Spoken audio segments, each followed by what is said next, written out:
OK. Ma prochaine invitée, c'est Mme Julie Doyon. Et si je donne quelques notes de notre invitée, vous êtes avocate, vous avez travaillé dans l'immobilier. Oui, j'y travaille toujours. Vous avez été, parce qu'on dit, cette passionnée d'histoire de recherche a reçu plusieurs prix et distinctions, et je tiens à le mentionner, la médaille de l'Assemblée nationale et la médaille du lieutenant-gouverneur du Québec pour mérite exceptionnel. Madame Julie Doyon, bonjour. Bonjour, Monsieur Montmigny. Merci de nous faire l'honneur de votre visite aujourd'hui. Bien, c'est un grand plaisir, un privilège pour moi d'être avec vous. Bien, écoutez, je veux vous montrer, c'est 344 pages.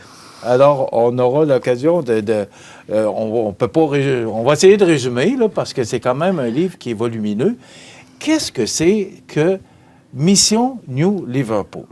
Bien, Mission New Liverpool, c'est vous savez, avant d'être une paroisse, que ce soit, peu importe la confession, une communauté, c'est d'abord une mission, hein, qui se regroupe autour d'un missionnaire. Ici, c'est un missionnaire anglican. Et des petites missions sur la Rive-Sud, il y en avait beaucoup. Alors, celle de New Liverpool est née vraiment au pied de la Côte Rouge, à Saint-Romuald, des suites des marchés prospères amenés par les Britanniques, donc commerce de bois, construction navale. C'est comme ça qu'est né un petit village ouvrier, un petit bourg ouvrier.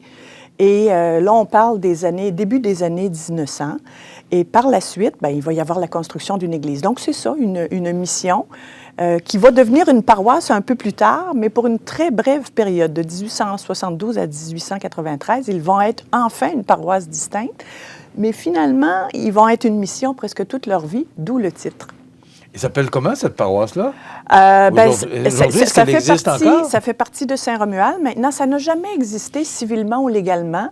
Ce n'était qu'une petite mission anglicane ou une petite paroisse anglicane, mais ils n'ont jamais réussi à obtenir un décret civil ou une loi qui en confirmait l'existence légale. Mais quand même, c'est très connu. C'est très connu. Puis si vous faites encore des recherches, vous allez découvrir, bon, ça a déjà été un village postal. Et les gens de la place, vraiment, ils ont New Liverpool tatoué sur le cœur. C'est tout petit, hein? C'est vraiment au cœur de Saint-Romuald. Ça a 2,5 km de long. Ça part d'à peu près la Côte-Rouge jusqu'à la plage Garneau, donc chemin du fleuve, et avec le petit renflement qui est au pied du cap Malakoff, où il y avait vraiment beaucoup d'ouvriers qui habitaient là. Alors, c'est ça, New Liverpool, mais en même temps, au début du 19e, c'était une place qui bouillonnait d'activité économique à cause des Britanniques qui avaient des commerces importants, pas seulement celui de New Liverpool, mais il y avait aussi les chantiers Etchemin qui appartenaient aux Atkinson, les Ritchie qui avaient aussi des commerces à New Liverpool, les Ross à Saint-Nicolas, tous des anglophones de la Rive-Sud, de confession anglicane, alors qui fréquentaient la petite mitaine. On appelait ça, les lieux de culte anglicans, on appelait ça des mitaines, des meeting house. Alors les francophones l'ont déformé. Alors, c'est une petite mitaine qui est très connue à Saint-Romuald et à Lévis. C'est la plus ancienne à Lévis, qui est plus ancienne que la salle de spectacle que l'on connaît. Est-ce que cet endroit-là est encore... oui, bien... Est-ce qu'on l'appelle encore New Liverpool? Bien, les gens de la place l'appellent encore New Liverpool. L'église est devenue notre résidence. Alors, vous comprenez ma démarche d'écriture. Mon mari, ma famille et moi, on est en amour avec notre résidence. Alors, si j'ai écrit cette histoire-là, c'est vraiment en hommage aux anglophones qui nous permettent finalement d'habiter cette résidence tout à fait fabuleuse et qui l'ont supportée, même s'ils n'étaient pas nombreux, ils l'ont supportée pendant des décennies. Alors, pour leur rendre hommage, j'ai décidé de retracer leur histoire et de l'écrire dans un volume de 344 pages, qui est bien imagé, par exemple. Il y a beaucoup d'illustrations, il faut le dire. Mais justement, 344 pages, qu'est-ce que vous racontez là-dedans? Parce que il fallait que vous ayez beaucoup de choses à raconter. Bien, je suis partie du début. Je voulais aussi raconter... Bon, d'abord, je voulais comprendre. Il faut d'abord s'intéresser au site. C'est un site extraordinaire, près du fleuve, 2 affluents fantastiques, la rivière Chaudière, la rivière Etchemin, de belles forêts, de belles ressources, tant dans le fleuve que dans les forêts. Alors, vous devinez que les Premières Nations ont été les premiers à occuper ces lieux-là. Et il y a eu plusieurs recherches archéologiques qui confirment que les nations autochtones, des Abénaquis en ce qui nous concerne sur le site de l'Église, ont occupé entre, je vous dirais, 8 000 et 10 000 ans avant les Européens. Donc, c'est pas loin, 10 000 ans avant notre ère. Ensuite est arrivé, c'est bien sûr l'époque des Français, avec Eustache Lambert, qui a installé tout le long du fleuve, là, il y avait des pêches à l'anguille. L'anguille était foisonnante. Alors, ils ont vraiment, ça a perduré quand même plusieurs décennies.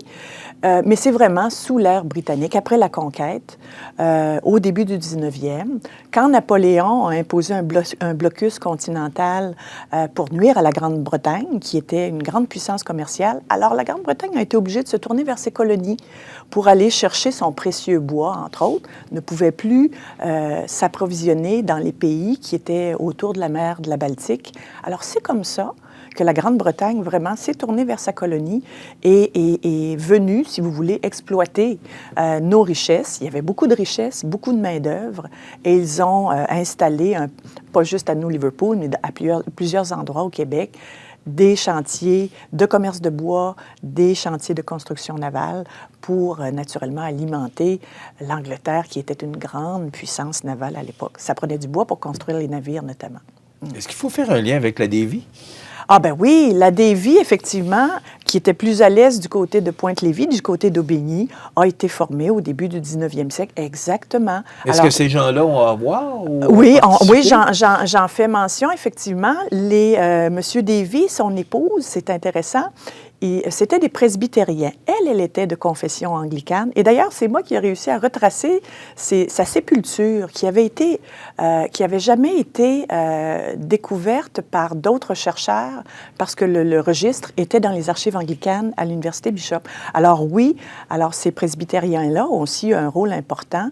Ils ont commencé plus à l'est. Il y en avait un petit groupe, là, à partir du milieu du 19e, ils ont fondé leur propre lieu de culte.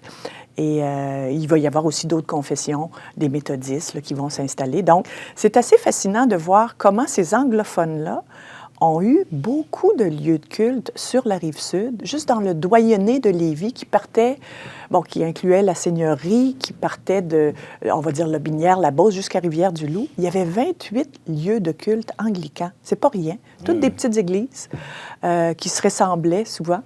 Alors, c'est un peu l'histoire que je raconte, et avec beaucoup, beaucoup de détails. Donc, comment s'est construit notre Église, le presbytère aussi, qui est arrivé en 1878, et comment tout ça va se finir, pas complètement, mais quand arrive la grosse crise économique des années 1880, là, les anglophones vont quitter vraiment de façon importante. C'est vraiment un exode. Et les quelques dizaines qui vont rester, vont porter ça à bout de bras sur leurs épaules. Et de plus en plus, dans le temps, les femmes vont prendre beaucoup de place. Et à la fin, c'est les femmes qui vont vraiment porter cette petite communauté-là sur leurs épaules. À la fin, quand on désacralise l'Église en 1975, ce ne sont que des femmes qui participent aux réunions du Conseil de fabrique. Ah, oui. Ce ne sont que des femmes qui sont dans les années 1800? 1900. Là, on est en 1975, oui. Alors, vraiment, les femmes ont eu un rôle très important. Elles étaient très débrouillardes, très ingénieuses pour, par exemple, former des sociétés de couture bien avant les nôtres. Oh, pardon. Et aussi, elles faisaient des concerts, des festivals, vendaient leurs produits, tout ça pour financer leur église et leur presbytère. Alors, elles étaient très, très, très vaillantes. Elles supportaient finalement aussi la conjointe du révérend, le supportait parce que tous les curés de New Liverpool ont été mariés. Les prêtres anglicans peuvent se marier. Alors, ces femmes-là donnaient un bon coup de pouce dans les communautés. Est-ce que vous avez réussi, on l'a mentionné tantôt, 344 pages, parce que je vous écoute, puis vous parlez tellement avec passion, à tout résumer, à tout dire, ou est-ce qu'il va y avoir un volume 2?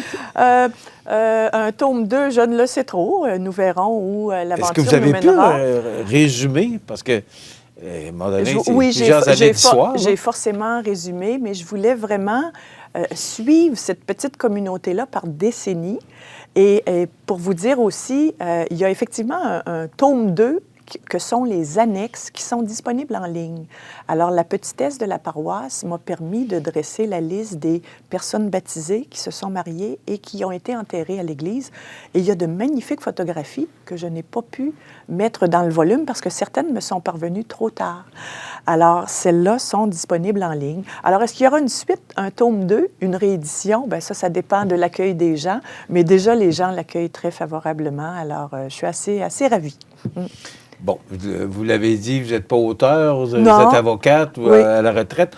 Comment vous avez... Pas à la retraite, non. Vous, là, non, ne me mettez pas à la retraite. Comment vous Je suis trop jeune. Je le fais par temps perdu. Vraiment à temps perdu. Alors, le soir, de fin de semaine... Bien, à partir de 2015, ça a pris finalement 8 ans. C'est beaucoup plus intensif beaucoup plus intense la dernière année et les dernières semaines, où là, j'ai pris vraiment quelques semaines de congé pour finaliser ça.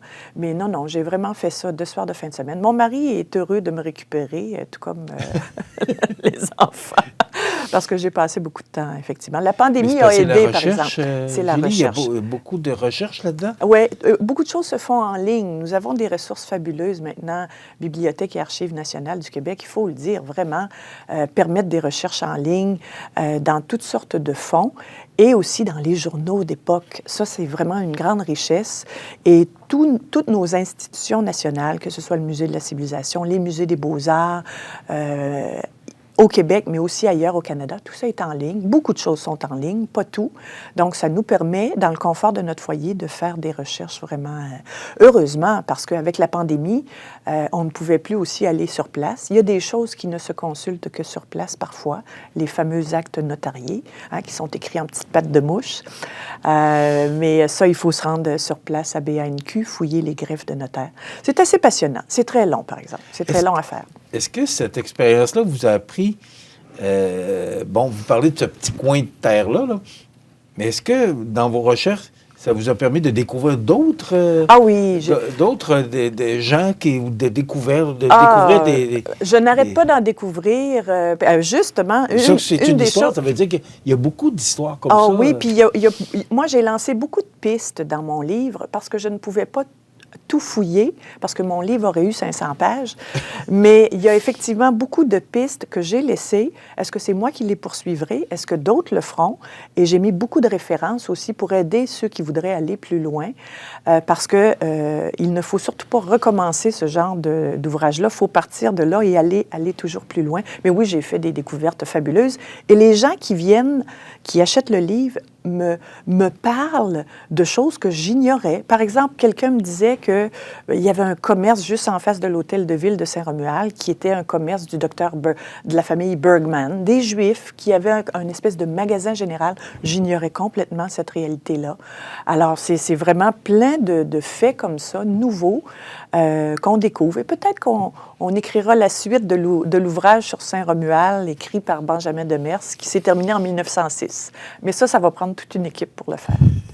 En quelques secondes, qu'est-ce que vous retenez de votre expérience? Moi, ce que je retiens... Vous dites, l'entrevue, vous n'êtes pas auteur. Non, moi, ce que je retiens, c'est le plaisir d'écrire sur les autres. J'aurais pu faire comme plusieurs, puis écrire sur les Canadiens français, catholiques romains, des gens comme moi, mais j'avais le goût d'écrire sur les gens qui sont complètement différents, d'une confession différente, avec un langage différent. Et ça m'a amené beaucoup de bonheur. Et puis, on ne devrait pas se priver de le faire. Ces gens-là ont une histoire fabuleuse à raconter et on s'en est privé. Souvent, on n'écrivait que sur nous. Et là, il faut écrire en toute objectivité, parler des autres. Et ça amène des ouvrages qui sont quand même très intéressants. Il est disponible partout? Il est disponible en librairie, effectivement, dans toutes les librairies. En ligne, en ligne ou dans toutes les librairies indépendantes, les librairies que l'on connaît bien, le Renaud-Bré, Archambault, mais partout. Écoutez, je vous le dis, là, puis il y a des photos, il y a beaucoup de photos. C'est 344 pages d'histoire. L'histoire de sa communauté anglicane et de son église, c'est Mission New Liverpool. C'est aux éditions Septentrion. Alors, Madame Julie S. Doyon, merci d'avoir été avec nous. Je pensais que vous étiez à la retraite pour avoir réussi ce tour de force, oui. Parce que c'est quand même, quand même volumineux. Et pour faire ce genre de livre-là, il faut faire de la recherche. Donc, j'imaginais que vous Vous aviez beaucoup plus de temps que ça à le faire, mais ça vous a pris 8 ans pour le faire. Ah, ça m'a pris 8 ans pour le faire. Ben, merci à vous. Alors, il est disponible partout, dans toutes les bonnes librairies. Julie S. Doyon et Mission New Liverpool. Ça complète dans quelques instants les grands titres de l'actualité.